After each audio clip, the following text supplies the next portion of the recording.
అందరికీ journey with Sunil Kumar చక్క YouTube ఛానల్కి స్వాగతం అండి. నేను ఈరోజు ఈ వీడియోలో భారతీయ కావ్యశాస్త్రకే ప్రముఖ సాంప్రదాయ అన్నటువంటి టాపిక్ గురించి, ఆ టాపిక్లో కొంతమంది ప్రవర్తక ఆచార్యులు ఉన్నారు. మెయిన్గా 6 సాంప్రదాయాలు ప్రముఖమైనటువంటివి. ఈ 6 సాంప్రదాయాల యొక్క ప్రవక్తల గురించి సంక్షిప్తంగా వివరణ ఇవ్వాలనుకుంటున్నాను. ఈ సాంప్రదాయాలు గురించి అడిగేటప్పుడు బిట్స్ ఎలా వస్తున్నాయి అంటే మ్యాచింగ్గా అడుగుతున్నారు. కొన్ని సాంప్రదాయాలు ఇచ్చి వాటి యొక్క ప్రవక్తల గురించి మ్యాచ్ చేయమని అడుగుతున్నారు. తర్వాత ఆ ప్రవక్త ఆచార్యుల యొక్క జీవనకాల గురించి అడుగుతున్నారు, వాళ్ళ యొక్క సమయం, తర్వాత వాళ్ళ యొక్క ప్రాంతం గురించి, తర్వాత ఇంకా ఎట్లా అడుగుతున్నారంటే ఎవరన్నా రాజు యొక్క ఆస్థానంలో వీళ్ళు గనక పని చేసినట్లయితే ఆ రాజు గారి యొక్క పేరు అడుగుతున్నారు.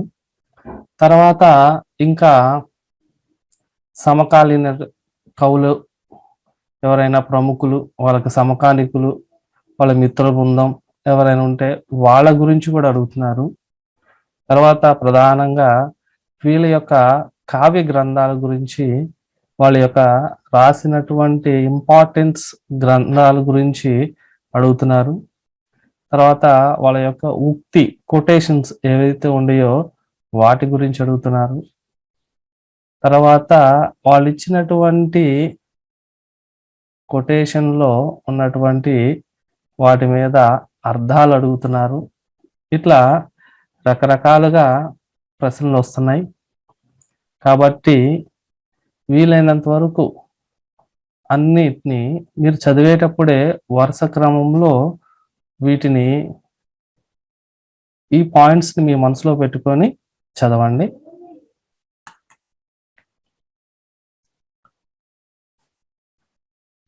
మొత్తం భారతీయ కావ్యశాస్త్రకే ప్రముఖ సాంప్రదాయ ఈ మొత్తం 6 ఉండేయండి. ఫస్ట్ది రస సాంప్రదాయ ఆచార్య భరత్ ముని, అలంకార సాంప్రదాయ ఆచార్య భామ, రీతి సాంప్రదాయ ఆచార్య వామన్, వక్రోక్తి సాంప్రదాయ ఆచార్య కుంతక్, ధ్వని సాంప్రదాయ ఆచార్య ఆనందవర్ధన్, ఔచిత్య సాంప్రదాయ ఆచార్య క్షేమేంద్ర. ఇట్లా 6 సాంప్రదాయాలు, వీటి యొక్క ప్రవక్త ఆచార్యులు. వీళ్ళని బాగా గుర్తుపెట్టుకోండి. వీళ్ళని ఎలా గుర్తుపెట్టుకోవాలన్నది నేను అంతకుముందు ప్రీవియస్ వీడియోలో చిన్న ట్రిక్స్ ద్వారా వీళ్ళని ఎలా గుర్తుపెట్టుకోవాలన్నది నేను చెప్పున్నాను. ఒకసారి చూడండి ఆ వీడియోని. కింద డిస్క్రిప్షన్లో కూడా ఆ వీడియోని ఇస్తాను, ఒకసారి వాటిని చూడండి. తర్వాత ప్రధానంగా ఈరోజు నేను చెప్పినటువంటి కొన్ని పాయింట్స్ని ఆధారంగా చేసుకొని మనం వీళ్ళ గురించి సంక్షిప్తంగా తెలుసుకుందాం, ఒక్కొక్కరి గురించి. ఫస్ట్ అతను భరత్ ముని.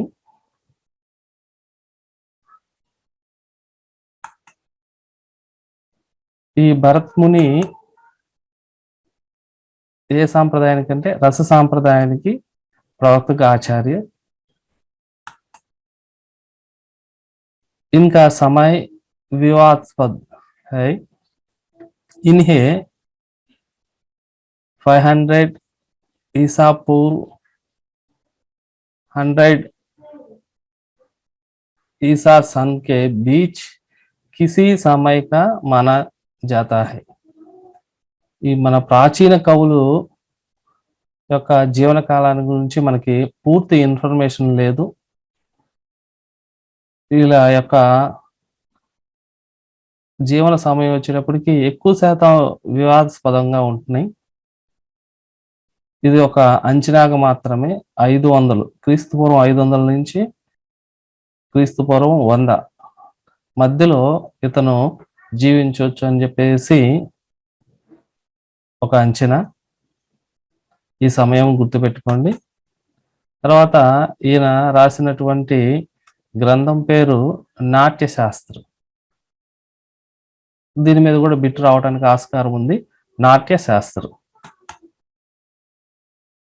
తర్వాత अभिनव गुप्त के मतानुसार नाट्य शास्त्र के 36 अध्याय है. ఒక్క నిమిషం. ఈ అధ్యాయాలు కూడా మీరు గుర్తుపెట్టుకోవాల్సి ఉంటుంది. ఏ గ్రంథానికైనా సరే అధ్యాయాలు కనుక ఇస్తే వాటిని కంపల్సరీగా గుర్తుపెట్టుకోండి. ఈ ఏరియాలో కూడా బిట్టు రావడానికి ఆస్కారం ఉంది. इसमें कुल 4426 శ్లోకాలు మరియు గద్య భాగం కూడా ఉంది. మొత్తం శ్లోకాలన్నీ 4426. ఇట్లా సింపుల్ గా అడిగితే ఏ సాంప్రదాయానికి ఎవరు ప్రవక్తలని, ఇలా వాళ్ళ యొక్క జీవన కాలం, తర్వాత వాళ్ళ యొక్క గ్రంథం, తర్వాత ఇంకొకటి ప్రధానంగా వీళ్ళ యొక్క కొటేషన్స్ కూడా అడుగుతున్నారు. వీళ్ళ యొక్క కొటేషన్స్ చూద్దాం. ఈయన యొక్క కొటేషన్,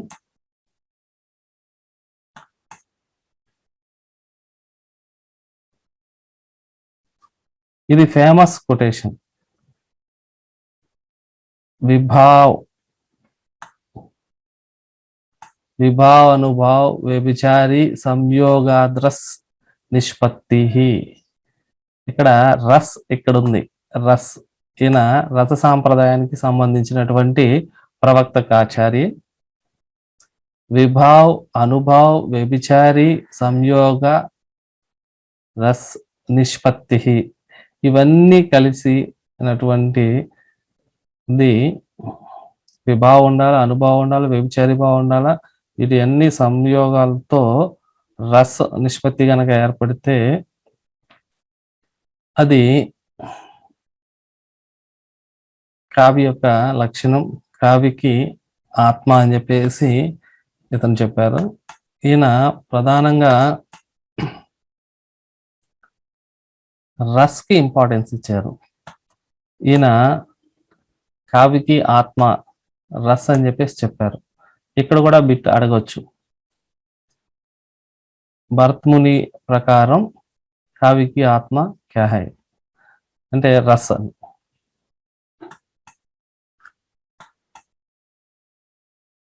తర్వాత సెకండ్ వన్ వచ్చేటప్పటికి మనకి ఆచార్య భామ గుర్తుపెట్టుకోమని చెప్పాను. అలంకార్, భామ అంటే స్త్రీలకి అలంకారాలు, అలంకార సాంప్రదాయం. ఈయన ఆచార్య భామ సంస్కృత భాషకే సుప్రసిద్ధ ఆచార్యతే. వీళ్ళు ఎక్కువ మంది కూడా ఈ కావ్య శాస్త్రాలకు సంబంధించినటువంటి ఆచార్యులందరూ కూడా సంస్కృత భాషకు చెందినటువంటి వాళ్ళు. उनका काल निर्णय भी अन्य पूर्ववर्ती आचार्यों की तरह వివాదపూర్ణ है. వీళ్ళ యొక్క ఇతని యొక్క కాల నిర్ణయం కూడా మనం అంతకుముందు చర్చించుకున్నట్లు ఈయన యొక్క కాలం కూడా వివాదాస్పదమే, అంటే కరెక్ట్ గా అంచనా దొరకదు. తర్వాత వచ్చినప్పటికీ परंतु अनेक प्रमाणों से यह सिद्ध होता है कि अनेक प्रमाणों से यह सिद्ध होता है कि बामह 300 ई से 600 ई तक మధ్య हुए. ఈయన ఇది కూడా క్రీస్తు శకం 300 నుంచి 600 మధ్య కాలంలో ఇతను జీవించవచ్చు అని చెప్పేసి ఒక అంచనా. ఈయన రాసినటువంటి గ్రంథం కావ్యాలంకార్. కావ్యాలంకార్, ఈయన యొక్క రాసిన గ్రంథం పేరు కావ్యాలంకార్. ఇది 10వ శతాబ్దంలో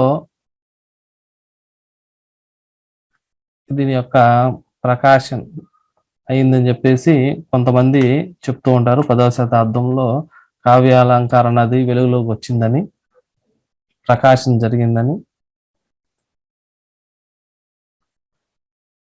इन्हें अलंकार सांप्रदाय का जनक कहते हैं. ఇట్లా అడగొచ్చు, అలంకార సాంప్రదాయక జనక్ కౌన్ తే. ఇన్ని అలంకార సాంప్రదాయక జనక్ అని చెప్పేసి, జనకుడు అని చెప్పేసి అంటారు. ఈయన కూడా ఒక కొటేషన్ చెప్పాడు. అదేంటంటే శబ్దార్థౌ సహితౌ కావ్యం. ఈ కొటేషన్ గుర్తుపెట్టుకోండి. శబ్దార్థౌ, శబ్ద ప్లస్ అర్ధ, సహితో కావ్యం. ఇన్కి సర్వాధిక్ ప్రసిద్ధ కావ్య పరిభాష. ఇది కావ్య పరిభాష. శబ్దార్థో సహితో కావ్యం ఇన్కి సర్వాధిక్ ప్రసిద్ధ కావ్య పరిభాష. నెక్స్ట్ వన్ వచ్చేటప్పటికి వామన్. वामन वरस रीति అని గుర్తుపెట్టుకోమని చెప్పాను. रीति सांप्रदायिक के प्रवर्तक. रीति सांप्रदायिक के प्रवर्तक आचार्य वामन का समय 8वीं शताब्दी का अंत, 8वीं शताब्दी का अंत और 9वीं शताब्दी का आरंभ काल माना जाता है. इतनी యొక్క కాలం వచ్చేటప్పటికి 8वीं శతాబ్ది, 8वीं శతాబ్ది కా అంత్ అంటే 8వ శతాబ్దం అంతం లేదా 9వ శతాబ్దం ప్రారంభ కాలంలో జరిగి ఉండొచ్చని కొంతమంది అభిప్రాయం.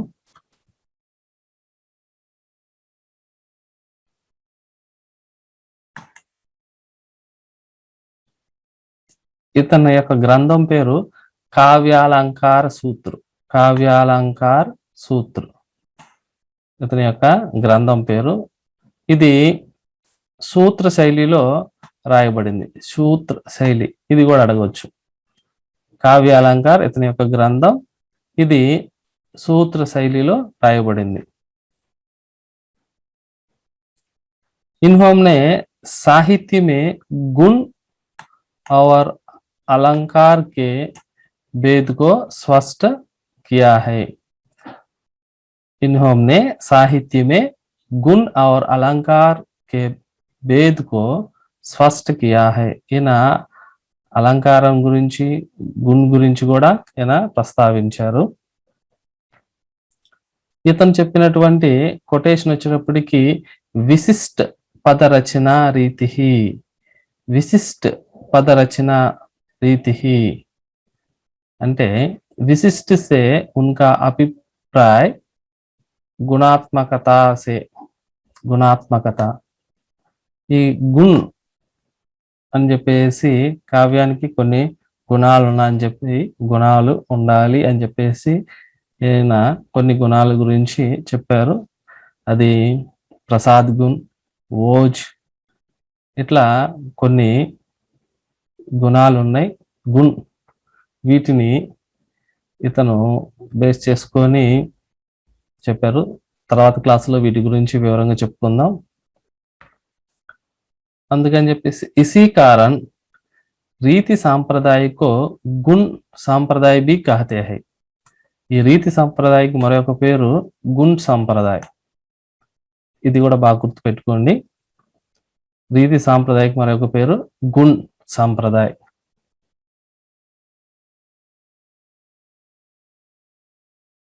ఆచార్య కుంతక్. మిమ్మల్ని గుర్తుపెట్టుకోమని చెప్పాను అంతకు ముందు వీడియోలో.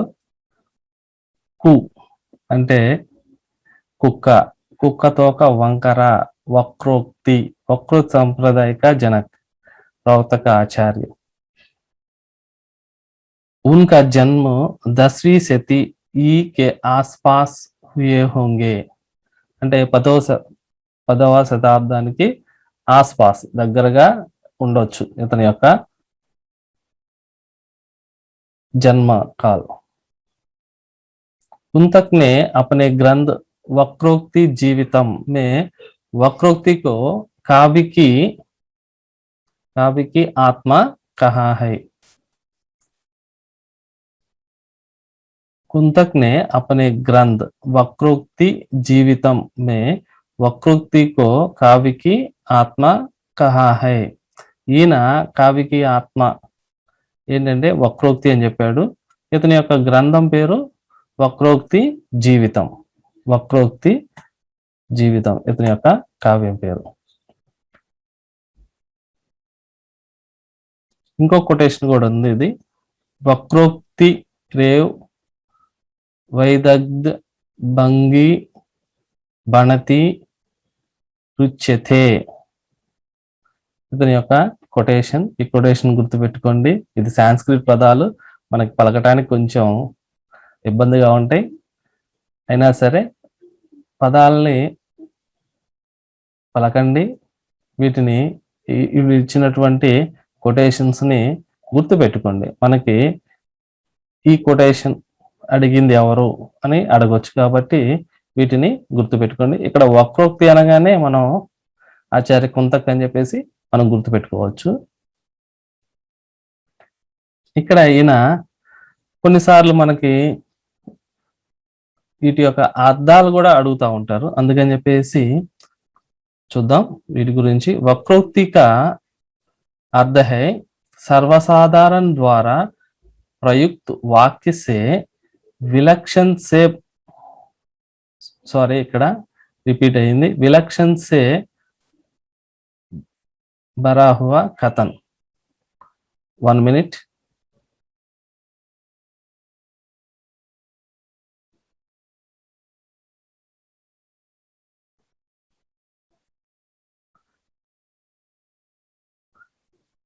సారీ ఇక్కడ అటు ఇటు మార్పు పడింది। అంటే ఇక్కడ ఇతని యొక్క ఉద్దేశం ఏంటంటే, వక్రోక్తి యొక్క ఉద్దేశం ఏంటంటే విలక్షణ్ సే భరా హువా కథన్। కథన్ అంటే కంటెంట్, ఏదైతే ఉందో ఏదైతే చెప్పాలనుకుంటున్నాడో అది ఎట్లా ఉండాలంటే విలక్షణ్ సే భరా హువా అంటే నిండి ఉండాలి, విలక్షణంగా ఉండాల। తర్వాత నెక్స్ట్ వన్ వచ్చేటప్పటికి ఆచార్య ఆనందవర్ధన్। ఇక్కడ ధా గుర్తు పెట్టుకోమని చెప్పాను అంతకు ముందు, ధా ध्वनि संप्रदाय।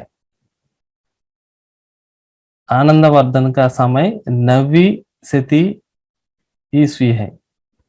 ఇక్కడ మీకు ఇంకోటి కూడా మీకు ఇక్కడ చెప్పాలనుకుంటున్నాను, ఈస్వి అంటే ఈసా, క్రీస్తు శకం।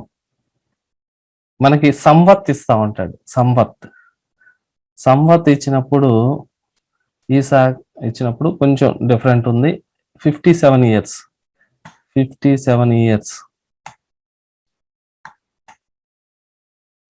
ఈ రెండు ఈసాకి తర్వాత సంవత్కి డిఫరెన్స్। కొన్ని చోట్ల మనకి ఈస్వి అని ఇస్తా ఉంటారు, అదైతే మనం ఇప్పుడు వాడుతున్నటువంటి మనం ఫాలో అవుతున్నటువంటి ఈ ఇయర్స్ 2021 వీటి ప్రకారం వస్తుంది। ఇది మాత్రం 57 సంవత్సరాలు తక్కువ, 57 సంవత్సరాలు మనం కలుపుకోవాల్సి వస్తుంది। దీని ప్రకారం అయితే కొంచెం ముందుకు వెళ్తాం। ఈ డిఫరెన్స్ వచ్చినప్పుడు మీరు చూడండి, సంవత్కి ఈస్వీకి తేడా వచ్చినప్పుడు గమనించండి। తర్వాత నవ్వి, ఇతను ఆనందవర్ధన్ గారు 9వ శతాబ్దంలో దగ్గరగా అప్పుడు జన్మించుండవచ్చు। ये काश्मीर के महाराज अवंती वर्मा के ఆశ్రిత్ కవి తే। ఇతను ఇక్కడ గుర్తుపెట్టుకోవాలి మీరు, ఇతను ఏ ప్రాంతం అంటే కాశ్మీర్, ఎవరు ఆస్థానంలో పనిచేశారంటే అవంతి వర్మ, మహారాజ్ అవంతి వర్మకే ఆశ్రిత్ కవి थे. ఇట్లాంటివి కూడా అడుగుతా ఉంటారు, మీరు గమనించండి. తర్వాత ఏ मुक्तागन शिवस्वामी तथा रत्नाकर के समकालीन थे. मुक्तागन शिवस्वामी रत्नाकर के సమకాలీన్ थे. వీళ్ళు రత్నాకర్ లాంటి రచనాకారులు, వీళ్ళ యొక్క సమకాలీకులు. మనం ఏదైనటువంటి రచయితను కానీ కవిని కానీ చదివేటప్పుడు వాళ్ళ యొక్క సమకాలికులు ఎవరైతే ఉన్నారో వాళ్ళని కూడా మనం ఐడెంటిఫై చేయాల్సి ఉంటుంది, గుర్తుంచుకోవాల్సి వస్తుంది. ఇతని యొక్క గ్రంథం పేరు ధ్వన్యాలోక్. ధ్వన్యాలోక్. ఇతను ఇచ్చినటువంటి కొటేషన్ ఏంటంటే కావ్యస్య కావ్యస్య ఆత్మ ధ్వని రీతి. కావ్యస్య ఆత్మ ధ్వని రీతి. ఈయన ధ్వనికి ఎక్కువ ఇంపార్టెన్స్ ఇచ్చాడు. కావ్యకి ఆత్మ అంటే ధ్వనిని కావ్యకి ఆత్మగా పేర్కొన్నాడు ఈయన. తర్వాత ఈయన తన యొక్క గ్రంథం దేవీ శతక్ అన్నటువంటి ఒక గ్రంథంలో అతన్ని ఎట్లా పేర్కొన్నాడంటే నోన్ సుత్ అంటే కొడుకు. నోన్ అన్నటువంటి ఈయన ఒక ప్రముఖ ఆచార్యుడు. ఈయన యొక్క కుమారుడుగా ఇతను పేర్కొన్నాడు. దేవీ శతక్ అన్నటువంటి గ్రంథంలో, తన యొక్క గ్రంథంలో తన వంశం గురించి, తన వాళ్ళ గురించి పేర్కొన్నాడు.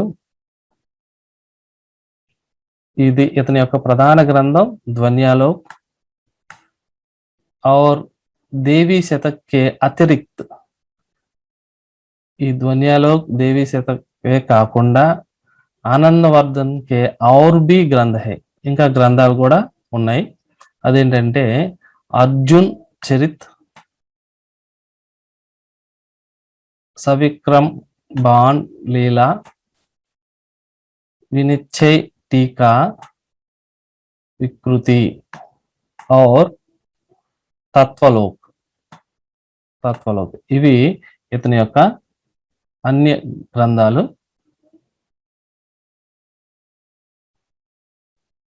ఇస్మే అంటే ఇప్పుడు వరకు పేర్కొన్నారు కదా అర్జున్ చరిత్ర, వీటిలో వినిశ్చయ టీకా, వికృతి, తత్వలోక్ ఇవి दार्शनिक दृष्टि से महत्वपूर्ण और इवी दार्शनिक दृष्टि से महत्वपूर्ण, किंतु ये अब उपलब्ध नहीं है. కానీ ఇప్పుడు ఇవి మనకి అందుబాటులో లేవు. ఆచార్య క్షేమేంద్ర అంటే అంతకుముందు వీడియోలో చెప్పుకున్నట్లు క్షేమము అంటే ఔచిత్యంగా మాట్లాడాలి, ఔచిత్య సాంప్రదాయం. ఇతని యొక్క జన్మకాలం 1025, 1066. గుర్తుపెట్టుకోండి, ఇతని యొక్క జన్మకాలం లగ్భగ్ సుమారుగా 1025, 1066. ఇతను ఔచిత్య విచార్ చర్చ అన్నటువంటి గ్రంథాన్ని రాశాడు. ఇతని యొక్క కొటేషన్ వచ్చేటప్పటికి ఔచిత్యం రస్ సిద్ధస్య స్థిరం జీవితం. ఇతని కొటేషన్ ఇంకొకసారి చదువుతాను వినండి. ఔచిత్యం రస్ సిద్ధస్య స్థిరం జీవితం. ఇతను కాశ్మీర్కి చెందినటువంటి మహాకవి. ఇతను సంస్కృత భాషలో మంచి ప్రతిభా సంపన్నుడైనటువంటి కవి మరియు విద్వాన్ ఇతను.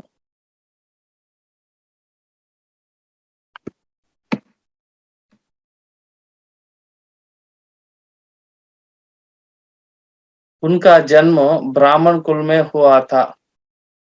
ఇతను బ్రాహ్మణ కులంలో జన్మించాడు. కొన్నిసార్లు ఈ కులానికి సంబంధించినటువంటి ఏ వంశానికి చెందినటువంటి వ్యక్తి అన్నటువంటివి కూడా అడుగుతున్నారు. ఇదొకటి గుర్తుపెట్టుకోండి. ఇట్లాంటివి వచ్చినప్పుడు మీరు చక్కగా మెన్షన్ చేసినప్పుడు कंपल्सरी గుర్తుపెట్టుకోండి. क्षेमेंद्र ने प्रसिद्ध आलोचक तथा तंत्र शास्त्र के मर्मज्ञ विद्वान अभिनव गुप्त से साहित्य शास्त्र का अध्ययन किया था. इतनु अभिनव गुप्त ద్వారా సాహిత్య శాస్త్రాన్ని నేర్చుకున్నాడు. తర్వాత ఇతని కుమారుడు కూడా ఇంపార్టెన్స్. इनके पुत्र सोमेंद्र ने पिता की रचना बोधिसत्व अवधान कल्पलता को एक नया पल्लव जोड़कर पूरा किया था. వాళ్ళ నాన్నగారు అన్‌కంప్లీట్ గా మిగిల్చినటువంటి దానికి ఇతను ఒక పల్లవ్ యాడ్ చేసి దాన్ని కంప్లీట్ చేశాడు. क्षेमेंद्र संस्कृत में परिहास कथा के धनी थे. పరిహాస్ నవ్వు పుట్టించేటటువంటిది ఒక కొత్త ట్రెండ్ ని తీసుకొచ్చాడు. संस्कृत में इनकी जोड़ का दूसरा सिद्धहस्त परिहास कथा लेखक संभवतः और कोई नहीं है. సంస్కృతంలో ఈ పరిహాస్ కథ అన్నటువంటి విధానాన్ని రాసేటటువంటి వాళ్ళలో ఇతనికి సరైనటువంటి జోడి ఎవరు లేరు. ఈ విధంగా మన యొక్క ఈ ఆరుగురు సిద్ధాంత ప్రవక్తల గురించి మనం సంక్షిప్తంగా తెలుసుకున్నాం. నా వీడియో గనక మీకు నచ్చినట్లయితే లైక్ చేయండి, షేర్ చేయండి, నా ఛానల్ ని సబ్స్క్రైబ్ చేయండి. ఓకే, ధన్యవాదాలండి. అందరికీ బాయ్ అండి.